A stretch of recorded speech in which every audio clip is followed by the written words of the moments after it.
सोमनाथाय नमः।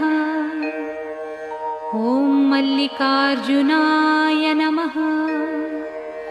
ॐ महाकालेश्वराय नमः।